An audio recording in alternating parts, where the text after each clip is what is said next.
Welcome, everybody, to the Success Elevated podcast. As always, I'm your host, Hayden Lee, and I'm joined this week by a very special guest, Taylor Ball, insurance agent for American Family Insurance and agency owner for American Family Insurance, owner-operator of a local gym here in Blackfoot, Idaho called Rise Fitness. Taylor, thanks for coming on the podcast. Great to be here. Excited to have you, man. You have a lot of different, you're involved in a couple different businesses that I think will intrigue a big portion of our audience, and we're excited to have you on to chat about some of that stuff. So, yeah, just flattered, honored to be here, be invited. I appreciate it. I want to kind of dive in first and foremost into your career. I think a lot of guys, or a lot of people, get involved in the insurance agency, and I would love to hear your perspective, or the insurance industry world. I'd love to hear your perspective on why you started, selling insurance. What was kind of the attractive piece to that? Why you got involved in that, and kind of how you've grown your career over the last few years. How did you first get involved with insurance? I kind of fell into it. It was never on my mind. Never had thought I want to be an insurance agent. I didn't know anybody who was insurance. Didn't have any family or anything, but I returned from serving a church mission, and I really was passionate about the fitness industry. Cool. And I was working at a gym, making minimum wage at the time. It was like somewhere around $5 an hour. Gotcha. So pretty tough to support a family. $5 an hour, and I was trying to figure out how can I make a living in the fitness industry. During that time, I saw a gentleman who would come in the gym at just random times, drove a nice vehicle, and just seemed to have it together. And I just asked him, what do you do? And he was in insurance and investments, and so I kind of just started talking with him. And he didn't have to have a college degree. I was ready to go to school and was saving money to pay for school and working. And he said, you just got to have your insurance licenses. And so I just he mentored me and helped me. I got into the business and got my licenses. And the company that he was working for was a little bit of it was a multi-level company. Kind of, it wasn't really my style of what I wanted to do, but I liked the industry. Right. And thought, and the more people I talked to, they said, yeah, insurance is a great business. It's a good industry. And so the more I looked at it, and the more people I talked to, people that I respected, said it was a great business to be in. That it was tough, had a very high failure rate. Yeah, seriously. And so I just put my mind to saying, hey, I'm going to do this because I don't have a college degree, and I don't know that I have a whole lot of options. So I'm just going to throw all my eggs in this basket and go for it. And so that's kind of how I got into it. It's insurance, again, outside looking in. I haven't done it, but I have close family members. I mean, my dad does like life insurance, stuff like that. Like a lot of people that I know and love end up doing insurance, and it seems like for people that want to start their own business, it has a fairly low barrier to entry as far as like there's not a lot of huge costs, at least initially, to start selling insurance. But like you said, there's also a huge dropout failure rate that happens. What are some things that you feel like a lot of people miss that causes them to drop out or to fail when it comes to selling insurance? Is there a quality, or is there what do you feel like people miss on when they start getting into insurance? Well, every company, depending on what company you work for, they're all very different. I interviewed with a couple as I was trying to make my, career choice. After I had about 2 years in the industry, I was really looking as to what company do I feel like I could really, sign on with and build a career out of. And so each company is a little bit different. I don't think there's one company out there that's like, oh, this is, far and away the best opportunity and the best company. I think you got to find one that works for you and fits your ideals of how you think you can take care of your clients. And that's what I kind of wanted to do. In my mind, being in a small community, I wanted to build up a clientele of people that I enjoyed working with, that I wanted to take care of and do a good job for, and wanted to find a company that I felt like I could do that with. As far as what people miss, people think, man, insurance is expensive, and my agent's all he does is go out and golf. I think that people see that. Right.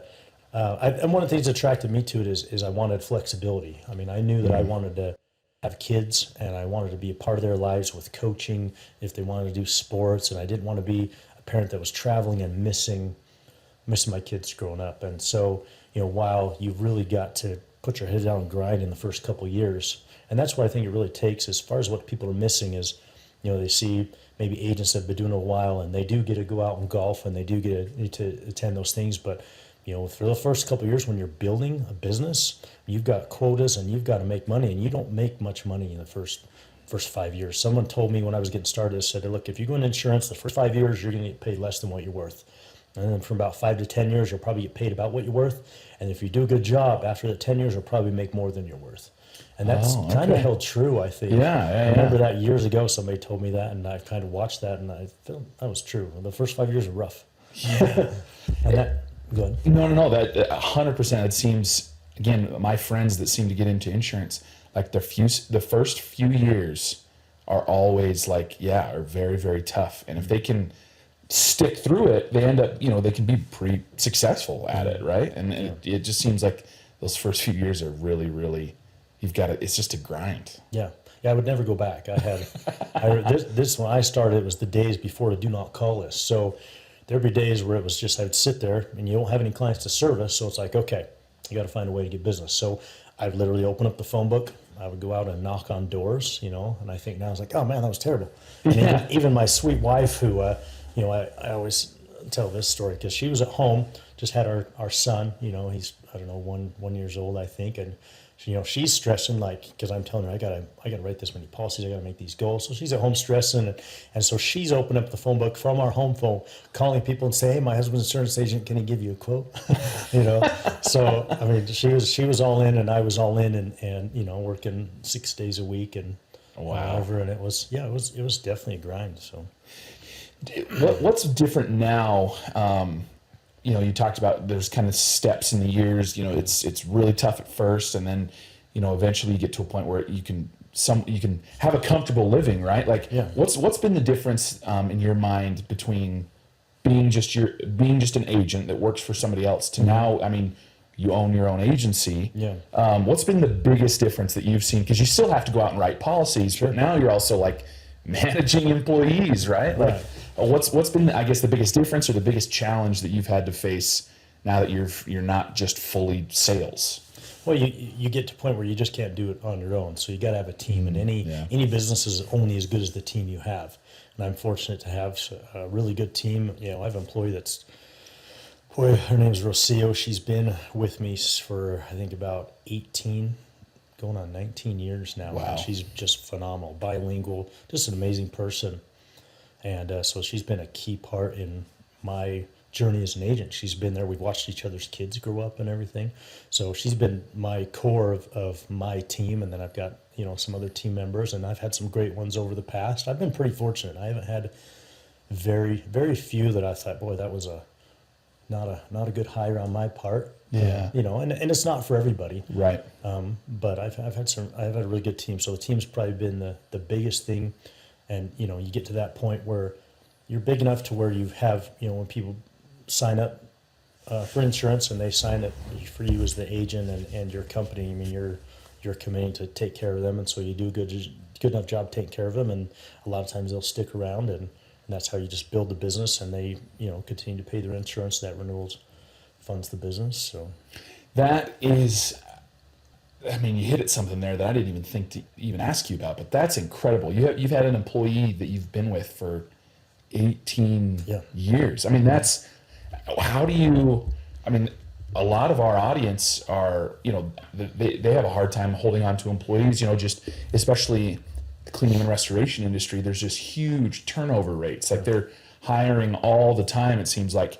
Do you have a key to hold on to an employee for that long? Like, it sounds like she obviously loves where she works. She must love you because she stuck with you that long. Like, how do you hold on to an employee for that period of time? She must just be a very patient, understanding individual. Right. Okay. And she is. She's, like I said, I can't say enough good things about her.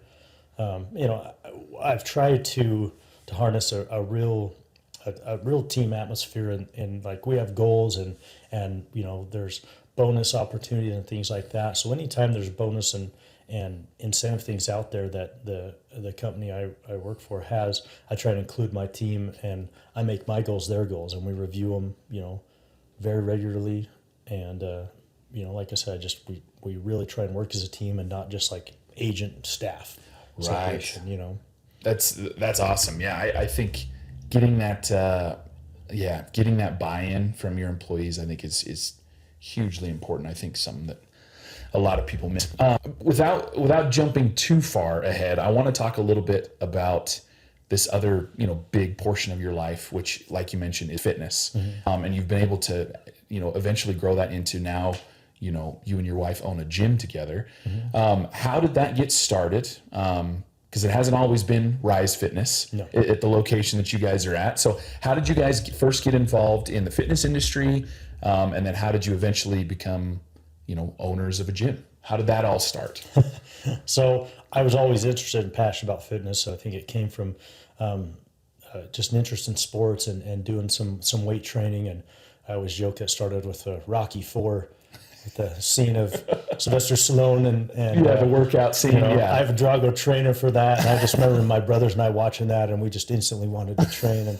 And, for whatever reason, we've always, my two brothers are kind of the same way. We've always just been interested in that.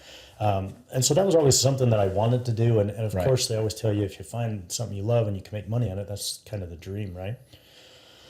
And so, diving into insurance for the first 5 years, obviously I couldn't have any focus on that. I always exercised and worked out because being in the insurance industry, I'm sitting behind a desk a lot of the time. So I knew I needed something because I'm kind of a guy that I'm competitive and I like to be active. And, the days that I don't get a workout, that I'm sitting there, I kind of go crazy. And so after about 5 years of grinding in the insurance industry, I kind of was to a place where I said, hey, you know what? I think I'd like to try and open a gym in Blackfoot. I just think there's a need. I think that it's growing and we'd like to take a stab at it. I didn't really know what I was getting into at the time, and it was a much bigger endeavor. There was much more money and much more work. And the thing I would say about the gym is it's definitely been just a trial and error. When I went with American Family and insurance, it was a very established training program. You had training and you had a lot of people you could go to. When you open a gym, it's like, okay, good luck. So there's a ton of mistakes and a ton of things I would do different. If I go back, I couldn't even tell you how many things I would change and do differently if we go back and start over. And the first 5 years, I would probably describe it as miserable of owning that business. It was tough. There was just, and people try to tell me, however much money you think you need, you're going to need way more. And I thought we had that, when we opened the gym, that was about 2000, right into 2007. Okay. So right as things started to crash, and we were fortunate back when we were getting financing everything with the gym, they were getting loans to everybody. And so it was easy to get finance for everything. And then everything kind of tightened up and hit, and then they didn't want to give any money to anybody for loans and that, and you're a new business needing capital. And so it was definitely a rough go. And my wife, she runs the gym now. She's a general manager. That was never the plan. Right. It just kind of happened as she would come and see, boy, you need help with this. This isn't getting done. This is a mess. This is a mess. And she's basically slowly kind of, by force had to take over kind of running it, because she's the opposite of me. I'm the guy that the dreamer, the big idea. Yep. How's it going to work? Yep. I don't know, but I think it's a great idea. And she comes on with the details and she makes it happen. So that's kind of the story of how it happened. We looked around, and when I look at market trends in East Idaho, it seems like whatever is trending in Boise or in Utah eventually comes up here. You see that with a lot of things. Restaurants they're down there and then they come up here. You see a lot of these the drink businesses. The drink spots. Those drink and cookie places, they started blowing up there, and then they all come up here. So it's true. It's very true. When I was looking at what gym back in that day, early 2000s, Gold's Gym franchises were kind of the dominant. They ruled down there in Utah and in Boise area. They were everywhere. So I thought, well, let's do a Gold's Gym franchise. And, I'll say that I think that was the right move. I liked working with the franchise. They had a little training and a little support, which was great. It was just enough. And there was a Gold's Gym, and there still is, in Pocatello and Idaho Falls, and the owners of those facilities were good to work with. But after 10 years, it came to a point where they really wanted some expensive franchise fees, and you basically wanted you to rebuy the franchise name. Yeah. And at that point, if you've kind of seen the Gold's Gym in Idaho and Utah and Boise areas, a lot of those had changed over. And so, we decided that it was time for us to make the change. And we came up with our own brand again. It was mostly my wife that came up with it for Rise Fitness, which has just been great, and it seems like people have loved it. And so that's awesome. That really is such a cool story, and it's my dream eventually to do something like that. Like you said, if you can build a business on something that you love, like it's just a win-win across the board. And it seems like it's something that you and your wife are super passionate about. We had a meeting, we had an internal meeting this morning, and I kind of posed the question to my coworkers. I was like, how to better understand our clients, I wanted to kind of talk to everybody about like what is the mindset required to start a business? Because most of the people in our industry originally started their business, their cleaning, their restoration, their construction or plumbing or whatever it might be. They started their business as a side hustle, and then eventually it grew to the point where like they had to make a decision, like I've got to pull the trigger on this thing to really make a go of it, right? It seems like you've kind of done that twice, like with both insurance and now insurance. You kind of,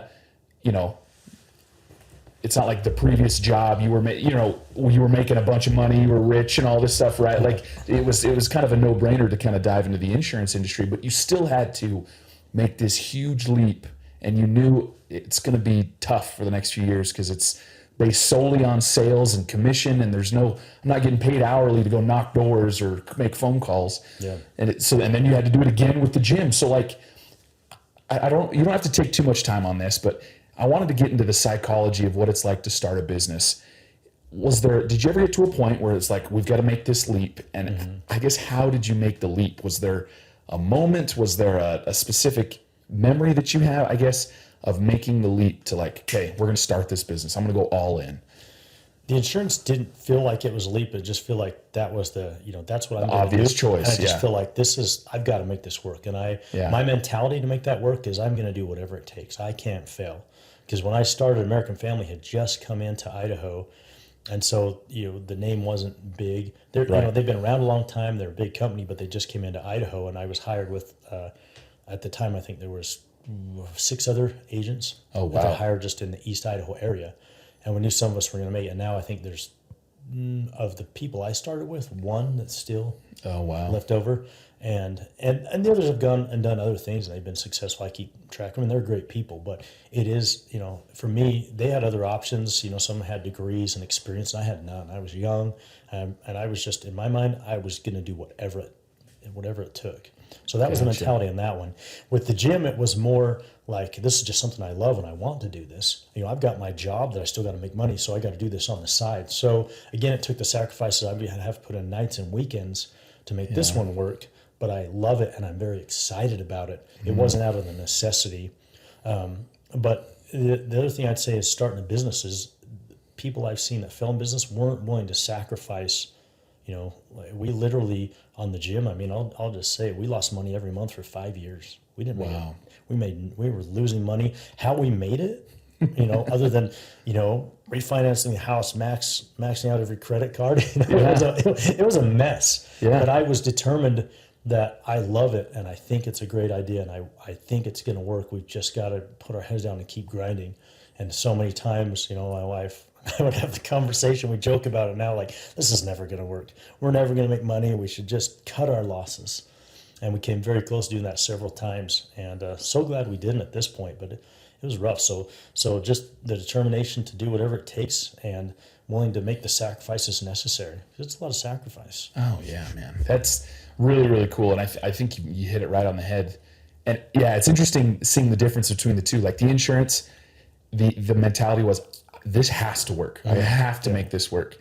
And the gym, similar, because you wanted, but you wanted it to work because you loved it. And I think that really comes down to like the 2 different styles almost that people start businesses with. Like either this has got to work because I don't have any other options, or I want this to work because I love it and I care about it. And I think in a perfect world, we'd love if we could combine those two, right? Like you loved it, but like, and you had no other options. It's probably like the ultimate motivating force. But I think that's a much more real world example where it's like some instances you do it because you have to, and you want to pay the bills, you want to take care of your family, and other instances you do it because you absolutely love it. And it's like you're willing to go through 5 years of losing money with the idea of, hey, I think this can work because I care about it. Yeah.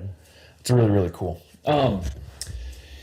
Fast forward. So you've owned a gym now for, 15 years? 15 years. So you've owned a gym now for that long. The last couple of years, I don't want to speak for you, but probably a couple of the craziest years that you've had to deal with as the owner of a gym. What was it like owning a gym during the pandemic? Everyone has seen an article or seen a video on the internet of businesses being shut down. And specifically, I remember seeing videos of gym owners like being arrested and all sorts of crazy stuff that was happening because it was their livelihood. They wanted to keep these businesses open and they weren't allowed because of the pandemic. How did you guys survive all of that craziness? Were there some creative things that you had to do differently? What did you do to kind of overcome all of the uncertainty with the pandemic? It was crazy is the correct word, because we're seeing this happen, in early 2020. I mean, it started happening in 2019. Yeah, early 2020. Yeah. Yeah, end of 2019, early 2020. It's really started going, and so we were concerned. Obviously, is like this. How big is this? How bad is this going to be? What do we need to do? And so we panicked a little early, and we were debating what to do. And as it went on, what we saw is that we felt like that fitness and exercise was actually going to be beneficial to people if done the right way. So at one point, I'm trying to think of what month it was, but it got when they decided to close school down and decided to kind of shut everything down, and obviously we were shut down. I'm trying to think of what month that was. It would have been April or May. Yeah, I would say April. Yeah. And so we shut down, and and we decided to keep paying our employees and trying to do what was right. And we also had a lot of members that, hey, I know you're being forced to shut down, but we want to keep paying our memberships. We froze everybody, but we had numerous people that support our business, and I cool. love this community and love our members there that said, hey, we want to keep paying. And we said, we're just going to stop everybody, just put a halt on everybody, and we'll keep paying our employees. So we tried to do the right thing that way. And, the government did provide money for businesses that did that. And I'm not one of those that ever likes to take a handout or take government money, but this is a special circumstance. This is a special circumstance just because we did close, we did not collect any income and continue to pay our employees. So they did, we did get money back from that. But it was only about a month after that I started talking to some other gym owners, and we felt like, we can open, we think that our business is one that is good for people. Oh yeah. And so as far as what we did creatively is we minimized some of the hours, and then we just put extra cleaning and sanitation. I mean, we took really hospital grade cleaners, and we pride ourselves on running a really clean facility. My wife is definitely a clean freak, and people tell us all the time we're the cleanest gym they've ever been in. So I know the mayor was concerned when we opened, and when we opened back up, a couple people called the police department. So a couple officers came over, and they said, you guys, and all they asked was, you're open? Can we come in and work out? So that was kind of funny. But I think that just, the big term back then was out of abundance of caution, because there was just a lot of people that weren't certain, and we just say, well, we just want to be safe. We just want to be out of abundance of caution. And so, we just decided that we felt like, people could clean if they wanted to wear masks, wear masks. And one of the greatest things that's come out of COVID is people are so much better about cleaning off their equipment now. Oh yeah, that's true. Everybody wipes down and cleans, where before sometimes a hassle. People didn't want to wipe down, after they use equipment. So people have gotten way better at that. So that's been nice. Hey, that's a plus. But yeah, we just, put some signs and warn people, and we didn't do a whole lot different after that. So I would say that because of the community that we're in, I don't think that we were nearly as affected as a lot of businesses in a lot of areas. And we weren't in a place where, cops were coming to shut us down. They came, but, they felt like it was fine. Our gym is pretty large, if you look at our square footage compared to our membership base, compared to a lot of other gyms, we're a lot bigger and have a lot more space than most gyms. We very, very rarely are so crowded that people are shoulder to shoulder, you know. Right. And so I just, you know, it was a little crazy, and it definitely hurt our business because there's definitely people that stayed away and didn't feel comfortable. Yeah. And that was fine. And that was kind of, you know, our mentality was like, if we feel like exercising and it's still going to be very good for people and very healthy for people, and we want to give that opportunity for those who are comfortable and want to do that. And, you know, we never had any knowledge of any spread or anybody getting sick from our gym or anything like that. And so, you know, we felt it was a good thing and the right thing to do. And I definitely wouldn't change anything that we did with our business during that time. It's awesome, man. I think that it's a testament to who you guys are, especially that you were still willing to take care of your employees. And I think that was like probably the biggest challenge during that time for businesses like yourself or like restaurants, right? Like businesses like that, like they have to have people coming into their store or their restaurant or their gym in order to make money. Mm-hmm. And when that's cut off, it says a lot about, you know, who the business owner is, that they're still willing to take care of your employees. So that's awesome that you guys were able to still do that. And I think speaks a lot to who you are. But I want to transition a little bit. We've talked about your career and owning several different businesses that, you know, I think are different in a lot of ways, but I think allow you to, I think, kind of build some different skills. But I want to talk a little bit about how it relates to our audience. Our audience is big in the home service industry, especially when it comes to restoration. Restoration contractors are always working with insurance agencies and adjusters and all sorts of stuff to try and help their customers, you know, get their home fixed up after a flood or their home burns down and now they've got to speak with, you know, a million different people to try and get it taken care of.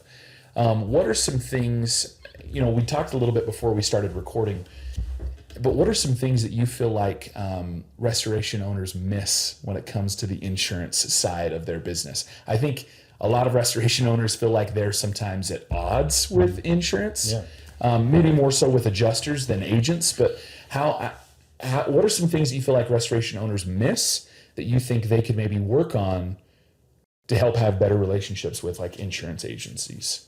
So for me, I've had restoration companies that will reach out to me as an agent and they'll say, hey, I'm going to your customer's house. Here's what's going on. And when the restoration company reaches out to me, I mean, the client comes to me. To them, I'm the face of their insurance policy. I'm the one that come with questions. So a lot of times, because I'm not the one that cuts the check or approves the claim, so restoration companies a lot of times don't communicate with the agents during the claim. I get a lot of restoration companies that will bring cookies and come by and visit with me, and that's great. And I love to see them and like to meet those individuals, because when clients have a claim, you know, that's who I'm referring out. I say, hey, we got a couple of restoration companies here who we think you ought to call. But it's the restoration companies that call me and say, I'm with your client, Mr. Smith. He's got this much damage. You know, tell me about his policy. How can we work? And, you know, how can I take care of this client? And then they'll tell me what's going on, or this client's not happy with this or this. And they'll call me and say, hey, this adjuster's not being good. And I tell them that you know, the company I work for is pretty good, that a lot of times I'll know the adjusters. I know how to get a hold of them or their bosses. So that's cool. I try to not get involved with claims. The insurance companies don't want agents as involved with claims because, you know, as an agent, I just want my clients taken care of. Yeah, right? yeah. I mean, I'm like, oh, well, they paid their policy, just pay the claim and make them happy for the most part. Right. And so, you know, we kind of have a vested interest with our clients. And so a lot of times companies just want to have the claims department deal with the restoration companies with clients and get them done. But I'm bouncing around too much. No, you're good. But yeah, to answer the question, what they're missing is just having the restoration company letting the agent know what's going on through email or phone call. That really helps me, because sometimes I'll see a claim that I have no idea what's going on. Right. And sometimes when I find it's not till the client's super upset. It's like, hey, restoration company doesn't do this, or I haven't heard from the claims adjuster and I'm really upset. And so I tell them, you know, if something isn't happening, call me first. Yeah. Whether it's the client or the restoration company, just let me know what's going on. You paid this policy for all these years. I just want to make sure it's being taken care of. No, that's a great piece of advice, because I think a lot of restoration owners because you're not supposed to be, or you're not a part of the adjustment portion of the insurance job. I think they probably just feel like they need to deal with the adjuster. But even just a text or a phone call or an email saying, "Hey, we're going over to your client's house. They had this happen. Just wanted you to be aware." Like something as simple as that is a great way to keep you appraised of the situation, and so you can answer any questions because at some point you're probably going to get a phone call saying, "Hey, this happened or this didn't happen," or whatever. So it's nice for you to have a little bit of a heads up so you know what's going on. That's a great chunk of advice. A couple of months ago, we had another insurance agent come on that talked about building relationships with those restoration owners. A tip that he offered was like he likes when restoration owners will like get him out of the office or meet with him, or when they go to build relationships with him, meet him or see him outside of the office. Is there, I guess to ask you that same question, when a restoration owner wants to build a relationship with you, what's the best way for them to do that? If they're taking care of their clients and communicating with me, that's the best. That's number one. There's restoration companies that have had like, snowmobiling trips and doing some cool stuff. And or bringing cookies, like you said. It's awesome. And I love that. But the number one thing is I just want them to do a great job for my clients and then to let me know what's going on. Communicate with you. Communication for me is the best because I just want to know that I can trust them. And if something's not going right, I don't want to call the general number for the restoration company. To call somebody who's going to, get things done and say, "Hey, this is going bad on this claim. Tell me what's going on. Is it the insurance adjuster or whatever?" And there's been several claims where, I felt like maybe our adjuster wasn't doing the greatest job, and the restoration companies reached out to me and said, "Hey, what's up with this adjuster? I can't get this done. They're not getting back to me." And I can usually get involved and help out, and a lot of times it's just, miscommunication in some way. And so I just like the communication. So, that's just me. I feel like I'm pretty busy, and so I don't have a ton of time to go just like be best friends with somebody. Right. And I know that sounds, I guess, kind of arrogant. No, not I'm at not all. opposed to being friends. It's just that I'm busy and big, more. If every restoration company was like, "Hey, I want to take you out to lunch," you'd never have time to do anything. Yeah. That's fine. I like to meet them. I like to know who, and I get to where the people that come into my office, the marketing reps for them, I get to know them and see them, and that's nice. But biggest thing is just communicating with me, what's going on with my clients' claims, and taking care of them. That's going to be the thing that makes me comfortable referring the restoration companies. We have a lot of discussions here in our office about how can we best help our clients. And a lot of the conversation comes down to two things. When building a good relationship with your clients, it kind of comes down to two things. Performance obviously is key. Like us as a marketing company, we've got to be able to perform for our clients. So that means bringing leads to them, getting traffic on their website, whatever it might be. So we've got to perform for them. And then the other thing, and I feel like it's a 50-50 relationship between these two.